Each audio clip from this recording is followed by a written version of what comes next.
날 때부터 맹인이었던 한 남자가 있습니다. 태어나서 단 한 번도 세상을 바라보지 못했다는 이야기입니다. 가족들도 친구들도 심지어 자신의 모습도 한 번도 본 적이 없는 사람입니다. 그 사람에게 삶은 암흑 그 자체였을 것입니다. 아마 그게 암흑인지도 몰랐을지도 모릅니다. 왜냐하면 빛을 본 적이 없기 때문이죠. 그가 겪었을 고통과 삶의 무게가 어떤 것이었는지 저는 사실 쉽게 잘 묘사할 수 없을 것 같습니다. 왜냐하면 제가 경험해보지 못한 것이기 때문입니다. 관찰자로서 조심히 아주 천천히 주의 깊게 바라보는 것만이 제가 할 수 있는 최선일지도 모르겠습니다. 그러나 그렇게 살고 있는 사람을 멀리서 지켜보는 것만으로도 느껴질 고통이라면 당사자가 겪을 고통은 실로 엄청난 것이었음을 미루어 짐작해 볼 수 있을 것입니다. 그래서 저는 오늘 이 한계를 인정하고 요한복음 9장의 사건을 주의 깊게 바라보는 관찰자, 관객의 입장으로 살펴보고자 합니다. 무심하게 배우의 연기를 평가하고 평점을 매기는 평론가의 입장이 아니라 무대 위에 서 있는 친구, 정말로 그 친구가 잘 됐으면 좋겠는 그 친구의 모습을 바라보며 있는 힘껏 응원하는 동역자로의 관점으로 오늘 말씀을 함께 살펴보고자 합니다. 여러분, 어렵지 않으시다면 잠시 눈을 감아 보시겠습니까? 저도 눈을 감겠습니다. 커다란 무대가 있습니다. 빛이 비치지 않는 깜깜한 무대입니다.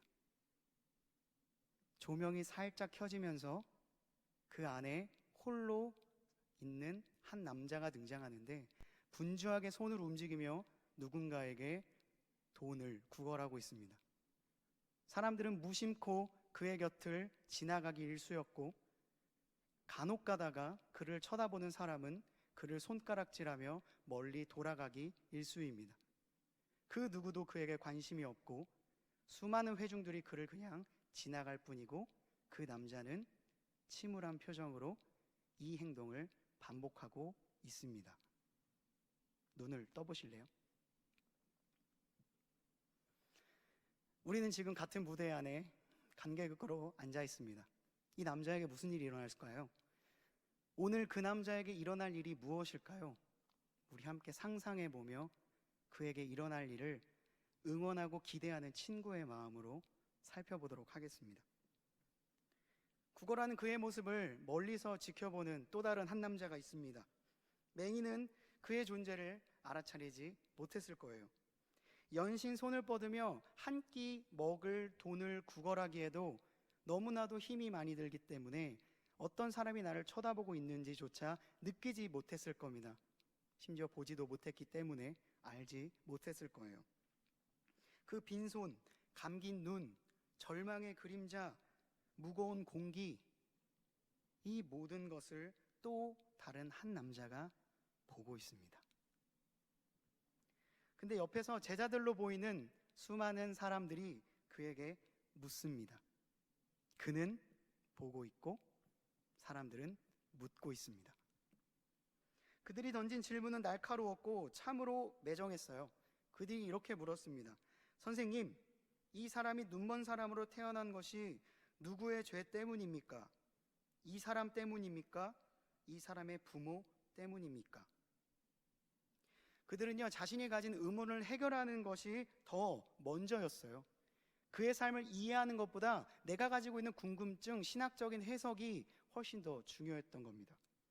그들에게는 그가 처한 현실에 대한 공감보다는 그 일이 어떻게 원인이 되어서 이런 결과가 되었는가, 그리고 이게 누구의 죄 때문인가라는 분석과 평가가 훨씬 더 중요합니다. 선생이라 불리는 그 남자 예수님께서 이렇게 답변합니다. 탓할 사람을 찾으려고 하니 너희의 질문이 잘못되었다. 이 일에 그런 식의 인과관계는 없다. 차라리 너희는 하나님께서 어떤 일을 하시는지를 주목해 보아라.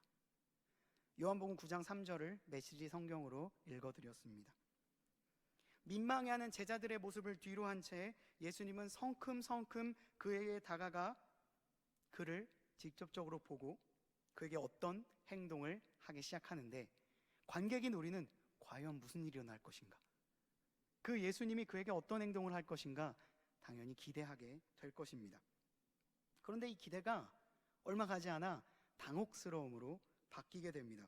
왜냐하면 말씀을 마치신 그 예수께서 그 남자에게 하신 행동, 그 치유의 방식이 우리의 이성과 생각과는 조금 맞지 않은 행동이었기 때문이죠. 이게 왜 이런 방식으로 치유를 하실까 하는 그 생각을 하기도 전에 예수님께서는 그의 눈을 뜨게 하십니다. 평생 한 번도 뜨지 못했던 그의 눈이 떠진 거예요. 근데 대부분의 치유 사건에는 그러고 나서의 사람들의 반응이 등장을 합니다. 와, 역시 주님이십니다. 역시 하나님께 영광을 돌려야겠습니다. 근데요, 그 반응이 전혀 등장하지 않나요? 그도 놀랐겠지만 연극을 지켜보고 있는 관객들도 놀라는 겁니다. 뭐지 이 예상치 못한 전개는? 뭔가 극적인 장면을 기대하면서 무대를 바라보는 관객은 술렁일 거예요. 마치 요한복음 9장을 한 편의 연극이라고 생각했을 때 클라이막스가 너무 빨리 나온 겁니다. 되게 맹인이 등장을 하면, 예수님이 등장하면 그래, 이제 눈을 뜨는 장면이 등장하겠지? 그것을 얼마나 감동적이게 표현하는가가 극작가의 의도일 거예요. 하지만 이 극작가는 무슨 생각인지 결말부터 먼저 내버립니다. 치유의 방식도, 치유받은 자의 반응도 요한복음 9장이 41절로 되어 있는데 6절과 7절이라는 아주 짧은 순간 안에 순식간에 지나가 버립니다. 구성이 탄탄하지 않은 거 아닐까? 뭔가 이 사람의 아픔에 대한 공감과 배려가 부족한 것은 아닐까 느꼈을 수도 있겠습니다. 좀 더 극적인 서스펜스와 플롯을 거쳐 치유의 장면이 훨씬 더 부각되었다면, 예수님이 치유하시는 장면을 조금 더 디테일하게 표현했다면 어땠을까? 이런 아쉬움이 남을 수도 있겠네요. 또 어떤 관객은 이렇게 생각할 수 있습니다. 너무나도 치유의 장면이 순식간에 등장했기 때문에, 그리고 이 장면 자체가 좀 난해합니다. 침을 뱉어서 그 침과 흙을 지디겨서 눈에 발라줍니다. 그리고 나서 실로암 못에 가서 씻고 오라. 씻고 오니까 눈이 낫는 겁니다. 어떻게 이럴 수 있지? 실제로 실로암이라는 이름을 딴 안과가 많이 있고 성형외과도 있는 걸로 알고 있습니다. 이런 방법으로 치료하지는 않을 거예요. 이것을 우리가 이성적으로 통과하기까지 시간이 조금 걸리는데 그냥 바로 다음 플롯으로 넘어가 버리는 거예요. 사람들은 이 장면에 집중해서 이게 뭔가 잘못된 치료가 아닐까, 이 침에 무슨 효염이 있는 것은 아닐까 고민하다가 요한복음 9장을 이내 읽지 못하고 마치게 되는 경우가 많이 있습니다. 저도 실제로 이 말씀을 묵상하면서 이걸 어떻게 설명해야 될까? 우리 지체들한테 이걸 어떻게 설명해야 되지? 참 많은 고민이 되었습니다. 좀처럼 명료한 답을 내리지 못하고 씨름하던 저는 말은 거창하지만 잠시 머리도 식히고 정신적인 환기도 좀 시켜볼까, 커피도 먹고 싶은 마음에 근처 커피숍으로 향했습니다. 음료가 나오는 동안 계속 그걸 생각하려고 하다 보니 핸드폰으로 말씀을 좀 보게 되었어요. 되게 커피숍에서 말씀을 어플을 켜고 보게 되면 이렇게 쭉 훑어보게 됩니다. 그러다 보니까 요한복음 9장이 6절, 7절에만 집중을 하고 있는 것이 아니라 오히려 그 다음에 나오는 사건들에 훨씬 더 많은 포커스를 가지고 있다는 것을 알게 되었어요. 그러니까 이 극작가는, 요한은 우리들에게 치유 사건보다 치유 사건 이후에 일어날 그의 변화를 훨씬 더 상세하고 자세하고 체계적으로 기록해 놓았다는 겁니다. 가장 극적인 것처럼 여겼던 치유가 어찌 보면 서론의 위치에 있는 것, 치유의 과정과 결과와 반응이 상세하게 기록되어 있지 않다는 것, 그 후에 곧바로 그가 어떤 일을 겪게 되었는가가 오히려 더 길고 자세하게 기록되어 있다는 것, 이것은 우리에게 예수님께서 이 사건을 통해 말하고자 하시는 것은 치유 자체보다 치유 이후의 삶이라는 결론에 다다르게 했습니다. 저는 신난 얼굴로 교회로 돌아가면서 이렇게 생각했습니다. 그래, 하나님의 이것은 영역이구나. 침보다 더 특이한 방법으로 하셨어도 그건 하나님의 자유가 아닐까? 단서가 부족한 짧은 문장에서 답을 찾는 것보다 더 많은 단서가 있는 이야기에서 저자의 의도를 파악해보자. 그리고 돌아와서 다시 살펴본 요한복음 9장에서 저는 극적인 치유의 사건 이후 총 4번에 걸쳐 등장하는 극적인 그의 고백이 있다는 것을 발견할 수가 있었어요. 결국 이해할 수 없는 전개 안에는 저자가 의도한 또 다른 포인트가 있었죠. 그 포인트는 치유 자체보다는 치유 이후에 겪게 된 맹인의 전인적인 변화와 더 큰 의미의 치유가 있었던 겁니다. 그가 눈을 떴다는 사실이 온 동네에 퍼졌습니다. 구걸을 할 때에는 전혀 그에게 관심이 없었던 사람들이 3, 4, 5 모여서 그에게 다가오기 시작합니다. 너도 할 것 없이 저 사람이 원래 구걸했던 사람이 맞아? 아니야, 저 사람일 리가 없어. 저 사람 아침만 해도 저기 있었는데 분명히 다른 사람일 거야. 비슷한데 아닐 거야. 논쟁을 벌이고 있습니다.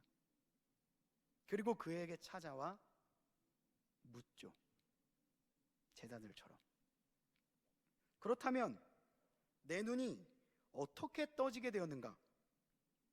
그들은요, 그가 낫게 된 것, 눈을 뜬 그가 느꼈을 기쁨에는 전혀 축하해주거나 격려해주거나 관심을 보여주지 않습니다. 예수님에게 냉정하게 질문했던 제자들처럼 사람들은 그의 회복 자체가 중요하기보다는 어떻게 그게 가능했지? 라고 생각하고 있는 겁니다. 마치 제가 말씀을 볼 때 어떻게 이게 가능했지? 라고 생각하는 것처럼 말이죠. 그 사람이 나았다는 사실이 나에게 더 큰 감동으로 다가오는 것이 아니라 어떻게 낫게 됐지? 어떻게 이 방법으로 눈이 뜨게 되었는가가 나에게 중요한 거예요. 그 사람들의 모습과 저의 모습이 별반 다르지가 않은 겁니다. 눈을 뜨자마자 그가 경험하게 된 첫 사회의 모습, 생전 처음으로 눈을 떴는데 사람들이 웅성웅성 모여 있는데요, 그 사람이 나의 눈 뜬 것에는 관심이 하나도 없고 내가 어떻게 눈을 떴는가를 토론하고 있는 장면을 그가 바라보았을 때 그가 느꼈을 감정은 어떤 것이었을까요? 참 차가움을 느꼈을 것입니다. 근데 그가 누구인지는 모르겠지만 얼핏 제자들의 입에서 예수라는 이름을 들었던 모양입니다. 그래서 그 질문에 대해 이렇게 대답합니다. 예수라 하는 사람이 하라는 대로 했더니 보게 되었습니다. 그의 입에서 나온 첫 번째 고백, 이름만 얼핏 들었을 뿐 알지 못한다 였습니다. 그는 아직 나의 눈을 뜨게 해준 분이 누구인지, 그가 어떤 목적과 계획을 가지고 자신을 고쳐주었는지 아직은 알지 못합니다. 우리가 주님을 처음 만났을 때 이런 상태일 수 있습니다. 특별히 오늘은 세례 입교를 한 지체들이 있는데 이 지체들이 예수님에 대해서 얼핏 들었을 때에는 그 예수님이 누구인지 잘 모를 수 있죠. 그가 엄청나게 대단한 분이라는 것만 어렴풋이 알 뿐입니다.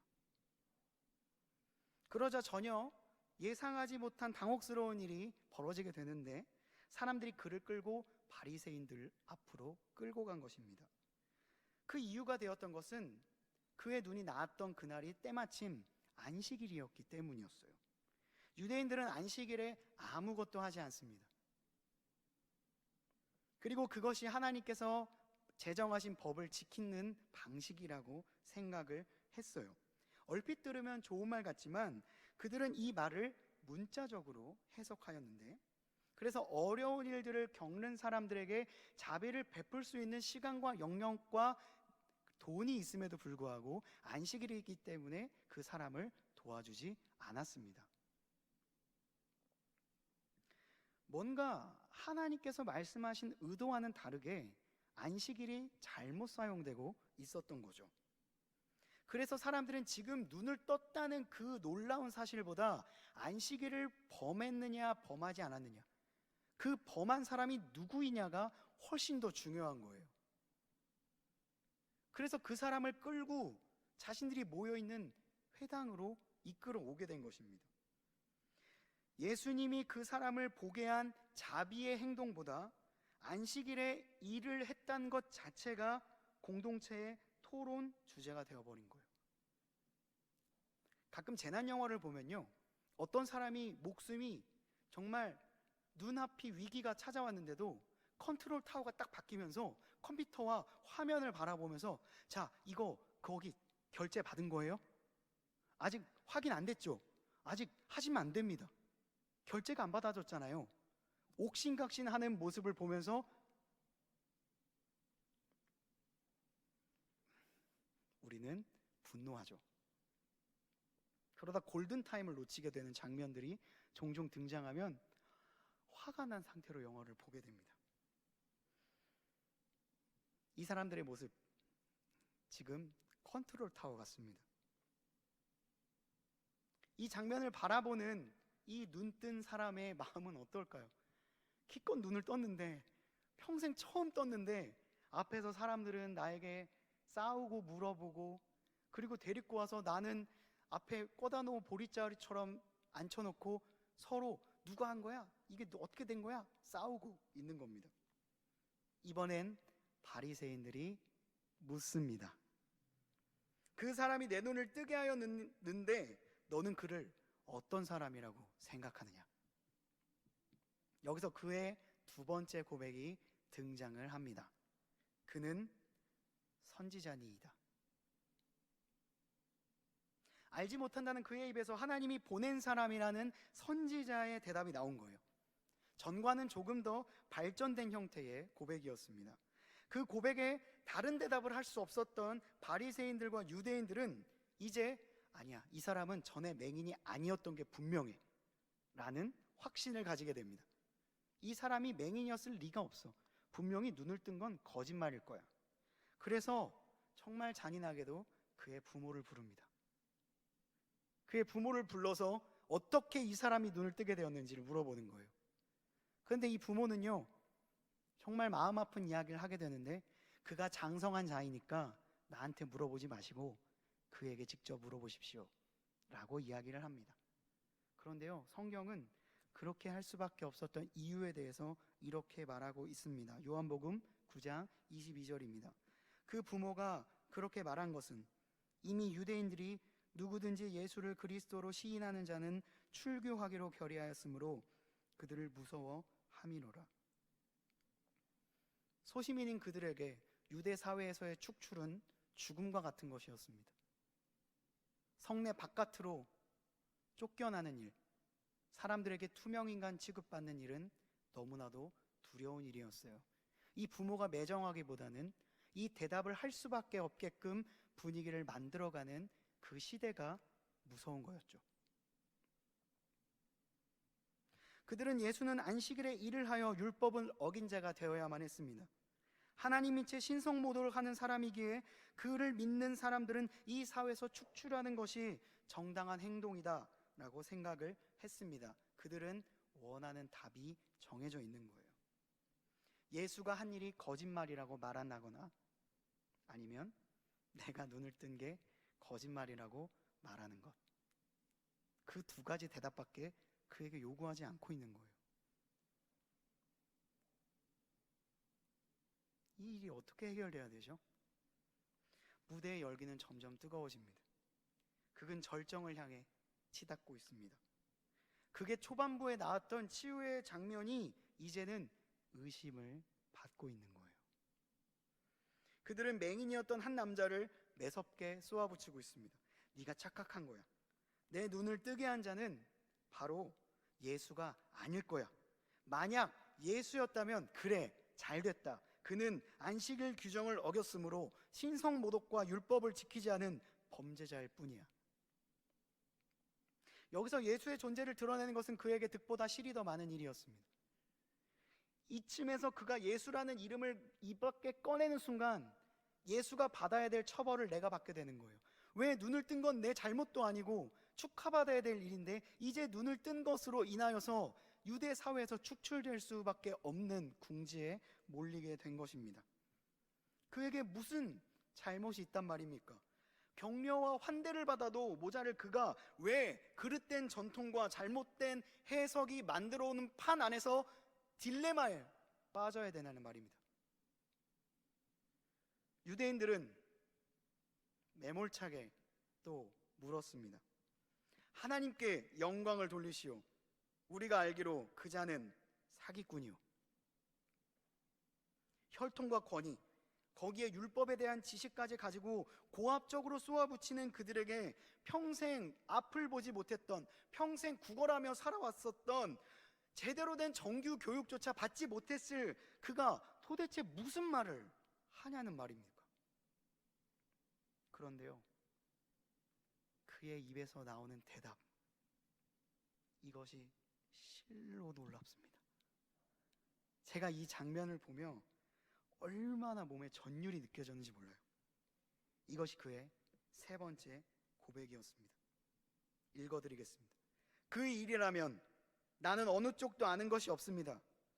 그러나 한 가지 확실한 것은 내가 눈이 멀었었는데 이제는 볼 수 있다는 그 사실입니다.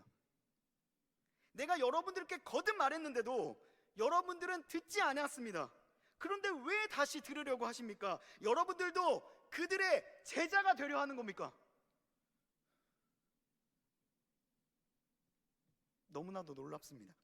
정곡을 찔린 유대인들은 그에게 도리어 호통을 치고 있습니다. 너는 그의 제자일지 몰라도 우리는 모세의 제자이다. 그는 거침없이 말을 이어갑니다.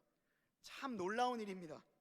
여러분들은 그분에 대해 아는 게 없다고 하지만 그분이 내 눈을 뜨게 해주셨다는 틀림없는 사실이 있습니다. 모두가 알다시피 하나님은 죄인들의 말대로 하시는 분이 아니라 누구든지 경건하게 살면서 그분 뜻대로 행하는 사람의 말을 기울이시는 분이 아니십니까? 저는 지금까지 날 때부터 맹인인 사람의 눈을 뜨였다고 하는 사람의 이야기를 들어본 적이 없습니다. 그분이 하나님에게서부터 오시지 않았다면 아무 일도 하지 못했을 거라고요. 방금 전까지만 해도 감문 눈, 초라한 행색으로 손을 벌려 구걸하던 사람이었어요. 그런데 지금 그의 모습은 흡사, 강단에 선 연설자, 논리적으로 자신의 생각을 전달하는 학자, 아니 그 이상의 사람처럼, 그 이상의 존재인 것처럼 느껴집니다. 유대인들을 또렷이 바라보며 맑은 눈으로 예수님의 존재를 변증하는 그의 모습을 상상해 보십시오. 그는 고관들의 고압적인 태도에도 결코 굽히지 않고 자신의 논리를 관철해 갑니다. 수많은 사람들의 질문에도 결코 흔들리지 않고 자신이 경험한 일, 만난 그가 어떤 사람인지를 논리적이고 너무나도 정확하게 전달합니다. 그의 논리에 오히려 바리새인들, 서기관들, 유대인들이 아무런 말도 하지 못하고 있습니다. 그의 말에 거짓이 없고 논리적 결함이 없기 때문입니다. 그가 정말 사람들에게 구걸하던 사람이 맞는가? 그가 과연 날 때부터 세상을 보지 못했던 건가? 늘 어둠 속에서 눈물 흘리는 사람이 맞는가? 이런 생각이 들 정도예요. 저에겐 이 장면이요, 오래전에 했던 이사야의 예언이 성취되는 것 같은 느낌을 주었습니다. 이사야 32장에는요 의로 통치할 메시아가 왔을 때 사람들에게 벌어지게 될 놀라운 일들에 대하여 이야기하고 있습니다. 보는 자의 눈이 감기지 아니할 것이요 듣는 자가 귀를 기울일 것이며 조급한 자가 마음이 지식을 깨닫고 어눌한 자의 혀가 민첩하여 말을 분명히 할 것이라. 메시아이신 그리스도를 만나자 그의 보지 못했던 눈이 떠졌습니다. 그의 입에서는 어눌한 말이 아닌 민첩하고 분명한 말이 흘러나오고 있습니다. 지금까지 사람들은 계속해서 그에게 질문만 했습니다. 그의 삶을 분석하고 판단하며 그의 말을 무시하고 부모를 불러 협박하고 자존심을 건드리고 눈을 뜬 거를 의심하고 그릇된 선택을 종용했습니다. 그를 인격체로 여기며 그를 바라보아 주었던 사람은 오직 한 분, 예수님 뿐이었어요. 그의 따스한 시선이 그의 눈을 뜨게 했습니다. 그리고 단순히 시력뿐만 아니라 그의 삶의 변화까지 촉발시켰습니다. 첫 번째 그가 했던 대답은 알지 못한다였습니다.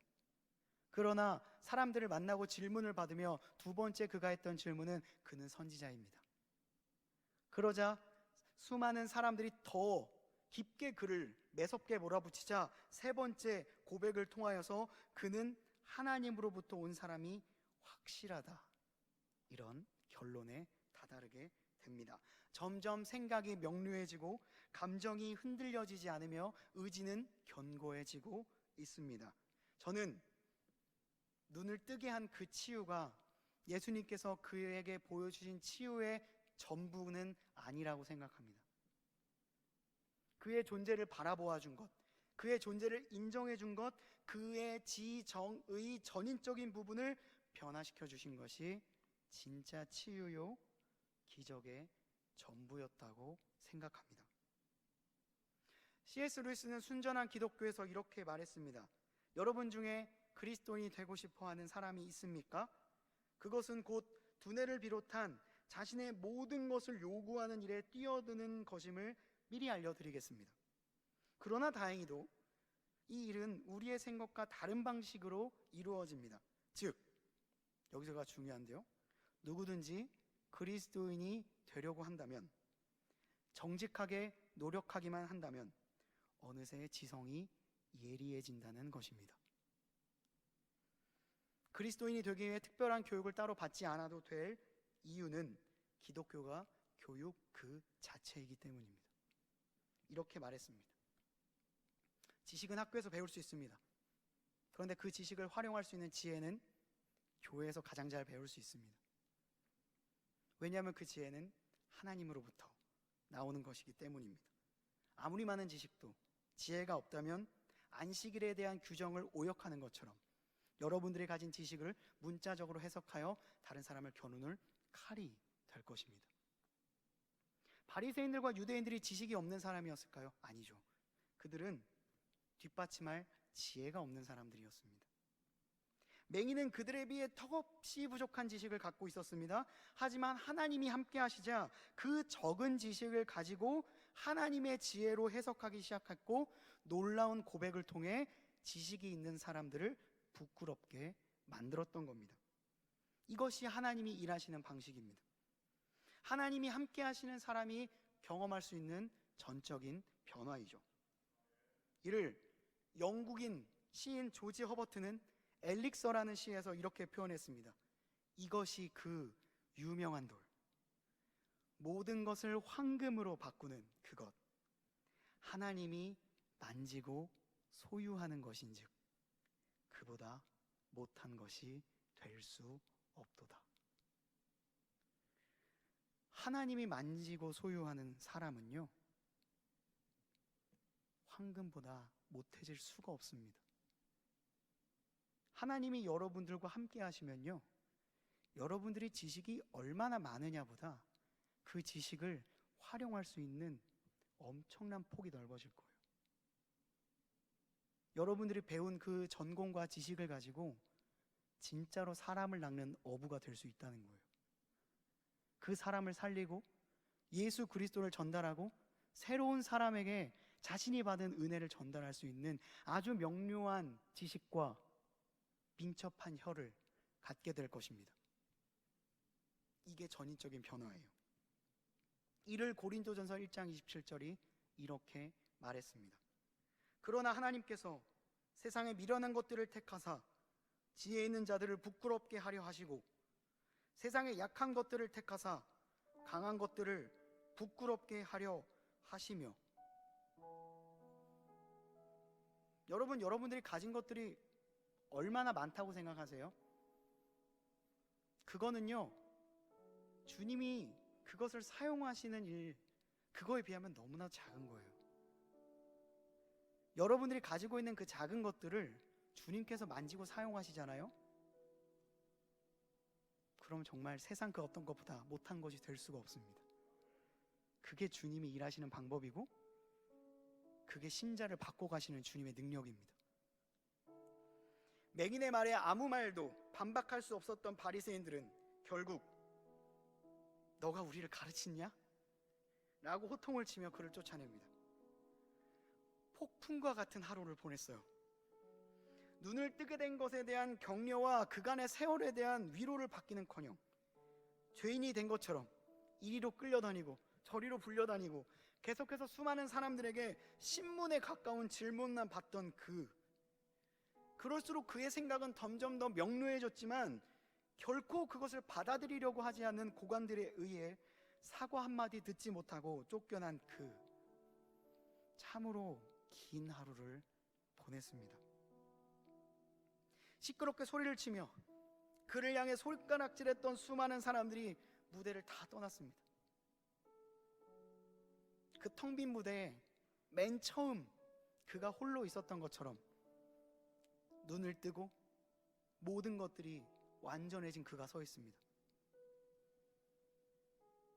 그 곁으로 예수님이 다시 오십니다. 그 냉랭한 한기와 분노의 열기만이 가득하고 그 냉혹한 현실이 다 끝나자 홀로 남은 그에게 예수님이 찾아오십니다. 자신의 눈을 뜨게 해주신 분, 예수님이 그에게 다가와 말씀하십니다. 예수님도 그에게 한마디 질문을 하셨지만 그 질문의 의미는 전과 달랐죠. 내가 인자를 믿느냐? 이 질문에 대한 마지막 그의 4번째 고백이 흘러나옵니다. 주여, 내가 믿나이다. 주님, 내가 믿습니다.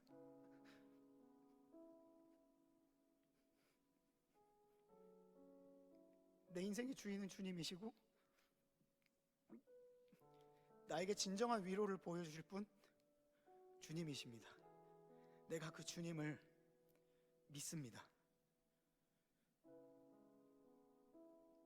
저는 성경에 나오는 수많은 고백 중에 정말 손에 꼽을 만한 고백이라고 생각합니다. 그 고된 하루를 보내고 홀로 남은 그에게 예수님이 찾아오셔서 한 질문에 대한 그의 대답, 주여, 내가 믿습니다. 여기서 그의 치유가 완성되었습니다. 눈을 뜬 것 말고 그의 영적인 모든 것들이 깨었습니다. 그의 전인적인 모든 부분들이 정말로 눈을 떠서 암흑은 사라지고 그 빛 가운데에 그가 온전히 거하게 되었습니다. 그리스도를 만난 사람들의 삶이 이런 것입니다. 그리스도를 만난 사람의 삶은 정말로 귀한 것이고 세상 사람들에게 손가락질 받을 만한 것이 아니고 정말 존귀함을 받아 마땅한 것입니다. 오늘 세례입교를 받은 지체들이요, 그들이 했던 고백은요 너무나도 귀한 것입니다. 그 고백을 통해 주님이 기뻐하시고 우리는 이들의 고백을 통해 내가 받았던 세례의 기쁨을 회상할 것입니다. 그리고 이들을 축하해주는 부모님들은 기뻐 외치며 하늘의 잔치를 울릴 것입니다. 더 나아가 하늘에서는 한 영혼이 주께로 돌아오는 것으로 말미암아 천군 천사가 기뻐하며 모두가 그의 고백을 기쁨으로 받을 것입니다. 여러분들이 주님을 만났던 그때를 기억해 보십시오. 그리고 혹시 그것이 잘 기억이 나지 않는다면 오늘 이 시간 함께 회상해 봅시다. 예배는 그것을 회상하는 자리예요. 내가 받았던 사랑, 시간이 흘러서 마치 화석화된 것 같아도 다시 한번 그의 후회하심이 없는 신실하심으로 끌어주시는 그 사랑 안에 거하는 시간입니다. 여러분, 오늘 이 한 남자의 고백처럼 여러분들의 입술에 그 고백이 흘러나오기를 원합니다. 내가 믿습니다. 함께 기도하시겠습니다. 아버지 하나님, 죄악 가운데 있던 우리를 그의 죽음으로 다시 부르셔서 우리를 은혜 아래에 거하게 하신 주님을 찬양합니다. 우리는 주님의 그 은혜 아래에 있습니다. 세상의 그 어떤 것도, 세상의 그 무엇도 그것을 끊을 수 없습니다. 그것을 발견한 사람은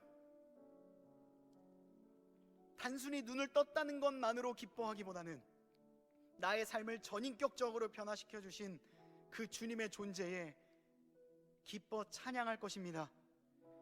우리의 눈을 뜨게 해주신 분, 우리의 영적인 눈을 뜨게 해주셔서 그의 풍성한 임재 아래에 거하게 하신 분, 하나님이 동행하셔서 우리의 삶을 완전히 변화시켜 주실 그 주님을 믿는 우리가 될 수 있도록 인도하여 주시옵소서. 함께하여 주실 주님을 기대하며 예수 그리스도의 이름으로 간절히 기도드리옵나이다. 아멘.